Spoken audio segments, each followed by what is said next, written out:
United states of America ने एक आज़ाद देश वेनेजुएला पर हमला किया। हमले के बाद यूएस के प्रेसिडेंट डोनाल्ड ट्रंप दावा करते हैं ट्रुथ सोशल पर अपने ऑफिशियल हैंडल से पोस्ट करके कि हम वेनेजुएला के राष्ट्रपति निकोलस मादुरो और उनकी पत्नी को गिरफ्तार कर चुके हैं और वेनेजुएला की धरती से, ज़मीन से हम उन्हें बाहर ले जा चुके हैं। इसके बाद वेनेजुएला की वाइस प्रेसिडेंट, उपराष्ट्रपति पूछती हैं कि हमें कोई अता पता नहीं है कि वो कहाँ पर है और हमारी सरकार जानना चाहती है कि हमारे राष्ट्रपति को कहाँ ले जाया गया है। तो इन सभी खबरों के बीच अब एक सवाल, ये जो सबसे बड़ा सवाल पैदा होता है वो ये है कि वेनेजुएला का क्या होगा जब वहाँ के राष्ट्राध्यक्ष को ही गिरफ्तार कर लिया गया है, उनकी गैर मौजूदगी है वहाँ पर।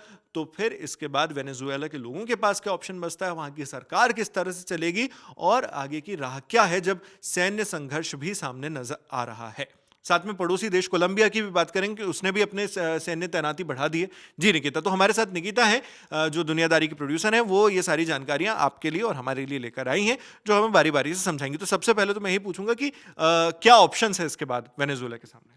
जी बिल्कुल नावेद, तो वेनेजुएला में जो पूरी सिचुएशन बन रही है मादुरो की अरेस्ट के बाद बहुत ही ज़्यादा अनसर्टेन है। राष्ट्राध्यक्ष नहीं है देश को चलाने के लिए और मोटे तौर पर तीन विकल्प बचते हैं अभी फिलहाल वेनेजुएला के पास। जैसा कि आपने बताया, वहाँ के जो उपराष्ट्रपति हैं डेल्सी रोड्रिगेज, उन्होंने कहा है कि हमारे पास राष्ट्रपति मादुरो या फिर उनकी पत्नी जो है सीलिया फ्लोरेस, उनकी कोई जानकारी नहीं है, वो कहाँ पर हैं, अमेरिका उन्हें कहाँ लेकर गया है, इसके बारे में कोई सूचना उन्हें नहीं मिली है। उन्होंने अमेरिका से रिक्वेस्ट भी करी है कि वो दोनों ठीक है कि नहीं, इसका सबूत दिया जाए हमें कि वो दोनों सुरक्षित हैं भी कि नहीं है।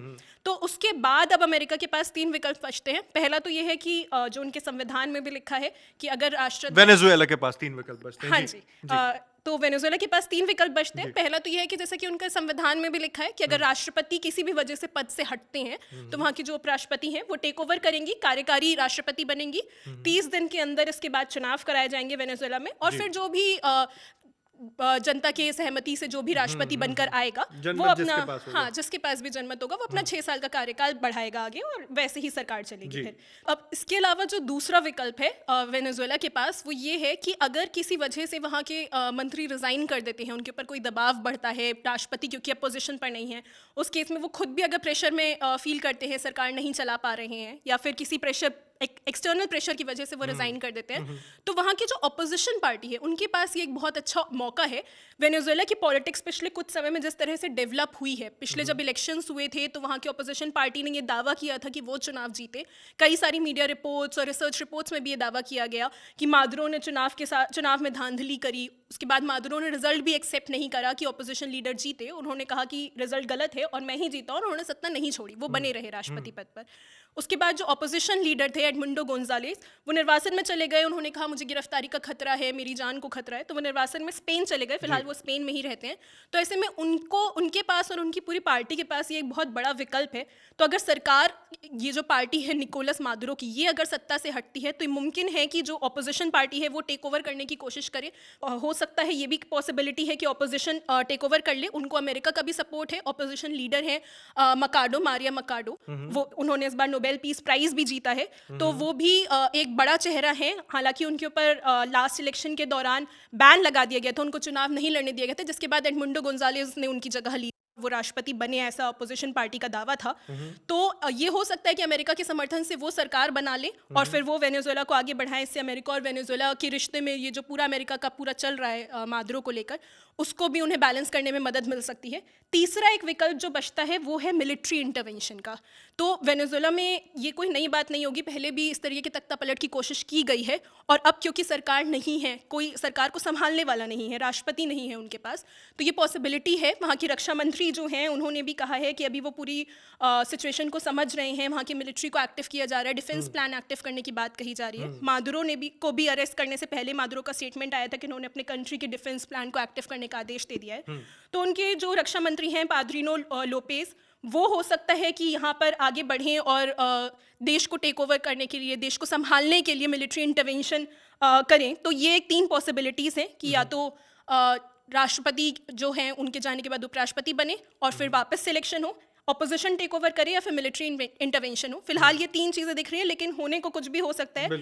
अमेरिका की तरफ से अब आगे कोई स्ट्राइक होती है कि नहीं, किसी तरीके का कोई इंटरवेंशन अमेरिका की तरफ से आता है कि नहीं, वेनेजुएला का क्या पक्ष होता है, क्या वो कोई कार्रवाई करने के बारे में सोचता है कि नहीं। पॉसिबिलिटीज़ बहुत सारी हैं, बहुत कुछ अनसर्टेन है। वेनेजुएला का कोई ऑफिशियल स्टेक आएगा, उसके बाद ही पता चल पाएगा कि क्या वो आगे करने का प्लान बना रहे हैं। तो ये तीन मोटा मोटी जो भी ऑप्शंस हैं अब वेनेजुएला के सामने मौजूद हैं।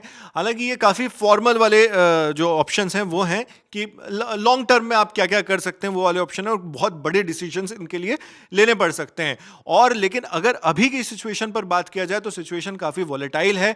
कुछ नहीं पता कि आगे क्या हो सकता है, क्या नहीं हो सकता है, क्योंकि सैन्य कार्रवाई के बाद सीधे सीधे राष्ट्रपति को अरेस्ट करके ले जा लिया गया है। तो ऐसे समय में जब सैन्य हस्तक्षेप भी बढ़ा हुआ हो तो उस समय में अपनी डिफेंस के लिए देश क्या करता है, इस पर भी नजरें जमी होंगी, और इसको लेकर काफ़ी ज़्यादा लोग उस वक्त सेंसिटिव भी होंगे मौजूदा वक्त में जब ये हमले हुए हैं।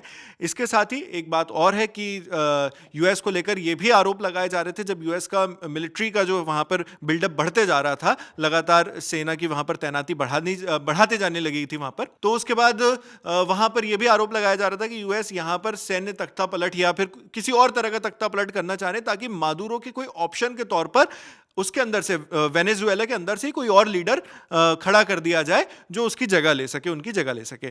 तो ये इस पे आरोप लगाए जा रहे थे। और जब देखा जाता है कि अपोजिशन के जो लीडर हैं उनके अमेरिका के साथ नज़दीकी हैं, और दूसरा ऑप्शन जो निकिता ने आपको बताया कि हो सकता है वो भी वहाँ पर टेक ओवर कर लें, तो ये ऑप्शन भी काफ़ी ज़्यादा मजबूत हो जाता है। बाकी अभी जो होना है वो तो हमारे सामने कुछ ही समय में नज़र आना शुरू हो जाएगा कि वेनेजुएला किस तरह से इस सिचुएशन को हैंडल करता है, सरकार क्या करती है। साथ में कोलंबिया की मैंने बात शुरुआत में की थी, कोलंबिया भी उनका पड़ोसी देश है, उसने भी अभी इसको लेकर प्रतिक्रिया दी है। रेफ्यूजीज उनके देश में ना घुसें इसलिए उन्होंने सरहद पर सैन्य तैनाती बढ़ा दी है, और साथ साथ ये भी कहा है कि वो यूएस के इस अटैक को कंडेम करते हैं, उसकी निंदा करते हैं जो उन्होंने वेनेजुएला की आज़ाद धरती पे किए हैं और उनके पड़ोसी देश पर किए हैं। तो ऐसे में यह भी देखना होगा कि पड़ोसियों का इस बीच क्या रोल होता है। जो भी होगा, नजरें हमारी बनी हुई है, खबरें हम आप तक इसी तरह पहुंचाते रहेंगे। सारी जानकारी लेकर आई थी हमारी साथी निकिता, कैमरे पर शुभम है, मैं नावेद हूं। देखते रहिए लल्लन टॉप।